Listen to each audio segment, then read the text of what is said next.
How's it going, everybody? I'm here today to show you another project I'm getting ready to start working on. This is a Ruger 1022. This is their basic plain Jane carbine barrel band. I think it's got the 18-inch standard weight barrel on it.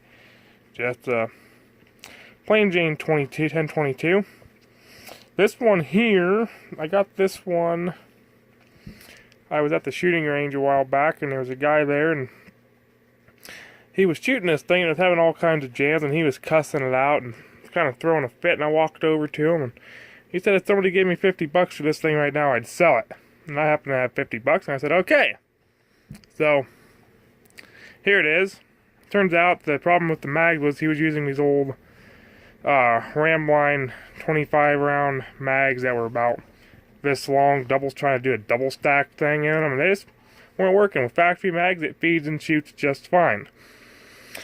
So, and I want to build this rifle up but it's going to be a serious budget build for Steel Challenge. I'm trying to set this one up for my wife, who doesn't shoot nearly as much as I do. And I'm hoping maybe if I build a gun that fits her a little bit better, that maybe she'll want to shoot it a little bit more. So we're going to stick with the factory stock probably. We're probably going to shorten it a couple of inches to fit her length of pull. It's got an 18-inch barrel on it, and she likes shorter guns. I might whack 2 inches off of the barrel. I'm going to take this back sight off, and I'm going to put a red dot on it. I might thread the barrel and put a compensator on it, I'm not sure yet. And then I'm going to get rid of the barrel band. I'm going to shorten the stock to right here, round it off, thin it up a little bit to make it easier for her to grip. It's pretty thick right here.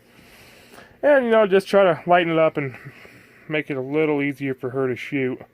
And then I'm probably going to put a better trigger in. I've got a BX trigger in my target light, and I'm thinking about putting a kid trigger in that one. And if I put a different trigger in that gun, I'll put the BX trigger in this one. Otherwise, I'll just take this one apart and polish it.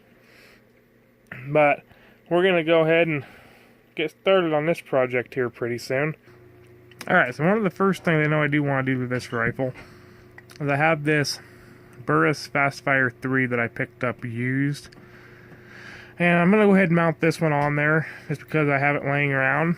And I think it'll be a pretty good dot for her to start shooting with. I've got another one. If I can't make this one work, I've got this one up here in my closet. This is a Sight Mark, I think. Very cheap, very crappy. This is what I put on my target light when I first started getting into the 1022s, and the back cap here broke. It was just kind of a piece of junk. Wasn't too happy, but it still works. And if I can't make this Burris work on here, I'll put this one on it because I know it will fit. But going back to look at the Burris, if you look at the bottom of it here, the bolt to mount it to the rail is very large diameter compared to, say, this Vortex. This is the Vortex Viper. This is the one that I have and I use on my 1022 target light for Steel Challenge. And the bolt, as you can see, is much smaller diameter, and it fits on the rails just fine. I have two rails here. I have the one I picked up today. This is a Weaver rail, and I think it was like $12. And then this is the factory Ruger rail that came with my target light. And both of them, the grooves, are too small for the Burris Fastfire 3. So I'm going to get a round file or a square file, whatever I can find kind of file. And I'm going to try to widen and deepen one of these grooves on the factory Ruger base. I'll put the Weaver base on the target light, and I'm going to put the Ruger base on the... I'm going to try to widen the grooves on the Ruger base and put it on the budget build, because if I ruin this base, not a real big deal. The Weaver's a little nicer base, I think, and I'm going to attempt to make this one work. If not, I might go try to find a base that has a wider groove in it. Okay, we went ahead, I just used a 3-corner file and just beveled the edges on the groove a little bit, and that was enough that the Fastfire 3 will now pop down onto there. It's kind of hard to do with one hand when I'm trying to film with the other. There we go, fastfire 3. Mounted on the base just like that. So we're going to go ahead and mount this base up on the rifle and see what it looks like. Alright, so we got the base mounted on the rifle. We've got the dot mounted on the base. One thing I really don't like about the Burris Fastfire 3 is the base that it comes with has this big screw knob to lock it onto the base. I just don't like it. It just kind of gets in the way.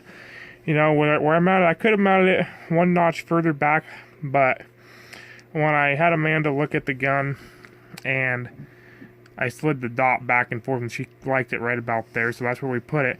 And it's right when the bolt comes back, your finger gets into it a little bit. I might still move it back one notch further at some point, or maybe I'll see if I can find a different base for the sight, or put an extended charging handle on the gun or something. But I think that's where we're going to stop this video, and we will see where we get on the next one. I hope anybody enjoyed the video. Thank you for tuning in, and we will see you next time.